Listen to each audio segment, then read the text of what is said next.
अब देखिए दिवाली की गहमा गहमी हुई, खूब हम लोगों ने आनंद किए, सेलिब्रेशंस किए और उसके बाद एक दिन पड़वा को रेस्ट भी किया हमने। अब उसके बाद गोवर्धन की कहानी आती है। गोवर्धन की जो कहानी है वो बड़ा अच्छी कहानी है। इसमें ये कहते हैं कि जो ग्वाल बाल थे उन सबको इंद्रदेव की पूजा करते थे। उनको लगता था ये जो बरसात हो रही है वो इंद्रदेव जी कर रहे हैं, जिससे कि उनकी कृषि और जो पशुधन है वो बढ़ता है। लेकिन जब कृष्ण भगवान आए तो उन्होंने कहा कि ये तो एक भौगोलिक घटना है, आप इंद्रदेव की क्यों पूजा मत कीजिए, गोवर्धन जो हमें हर प्रकार से जो पृथ्वी है उसकी पूजा कीजिए।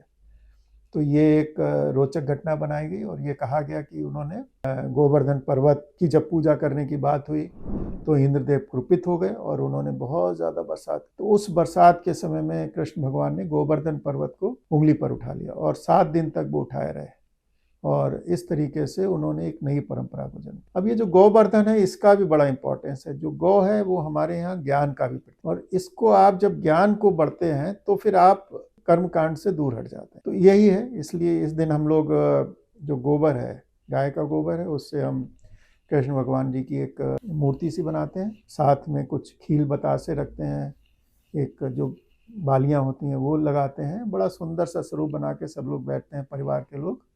और इस दिन एक बहुत इंटरेस्टिंग चीज़ ये है कि हम लोग एक जो इसका भोग बनता है, जो एक गड्ड की सब्ज़ी बनती है, जिसको कि हम जितने प्रकार की सब्जियां होती हैं सबको मिला के, फल फूल सबको मिला के एक सब्ज़ी बनाते हैं। वो बड़ी, वो एक तो पेट के लिए बहुत अच्छी होती है और स्वादिष्ट बहुत होती है, तो उसको खाते हैं और सब लोग आपस में आनंद करते हैं।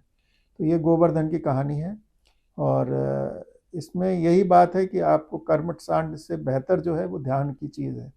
और ये जो 7 दिन का जो कृष्ण जी ने गोवर्धन को ऊपर अपनी उंगली पर उठाया, इसकी भी एक सांकेतिक घटना है कि कोई भी बड़ा से बड़ा काम है, अगर आप उसको करना चाहते हैं तो हो सकता है। तो ये देखा जाए तो हृदय चक्र से संबंधित है और जो हमारा हृदय चक्र है, अनाहत चक्र, उसको इंगित करता है। तो इस पर ध्यान कर कर हम बहुत आनंद से गोवर्धन पर्व मनाएंगे। Thank you.